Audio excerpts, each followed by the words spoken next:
Hey guys, I wanted to give you guys some clarity on how you can't really judge a person who does not have eyes to see correctly.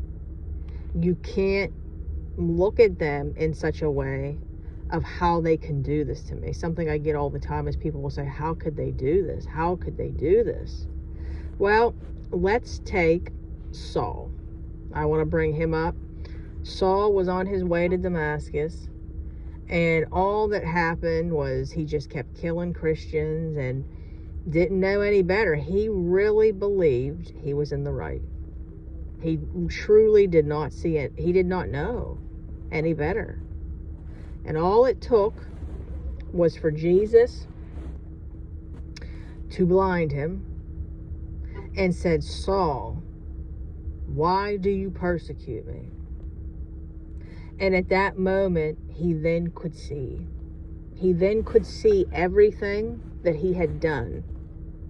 He then had conviction. Obviously, the conviction turned to condemnation, guilt, and shame, which is what the enemy does. This is what he does with the prodigals. This is what he's done with you. And we don't know any better with the truth behind it all.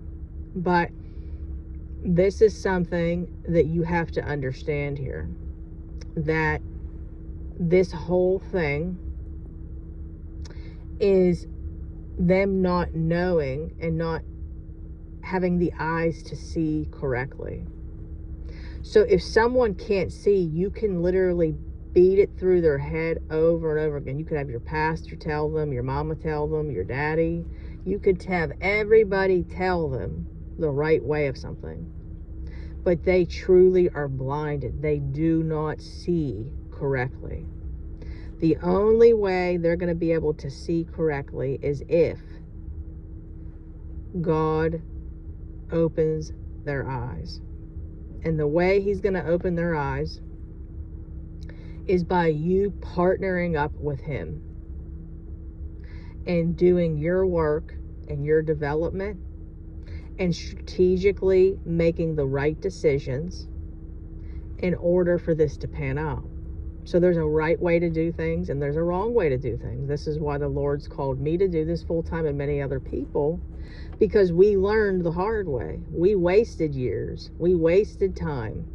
There's things that are going to help the situation, and there's things that are going to not help the situation. And I didn't realize, to be honest with you guys, I mean, I guess I should have, but I didn't realize how many people that were like myself, like how many people do the wrong thing.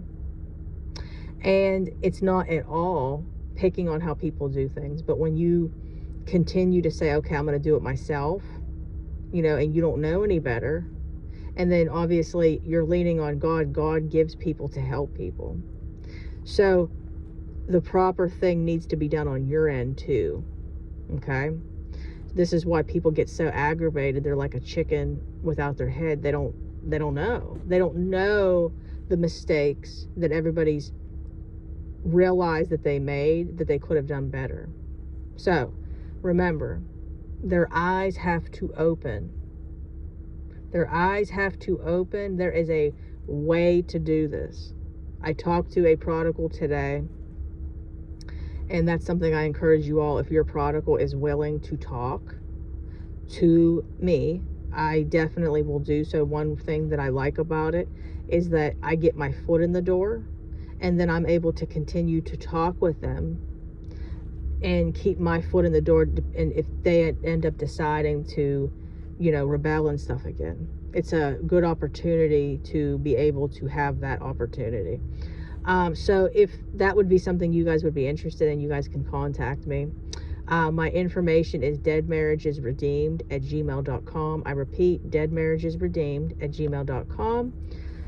Facebook group, come on over, guys. Dead Marriages Redeemed. We would love to have you. Come join the fellowship and the community. And if you guys could, please like, share, comment, subscribe, and I will see you guys in my next video. Bye, guys.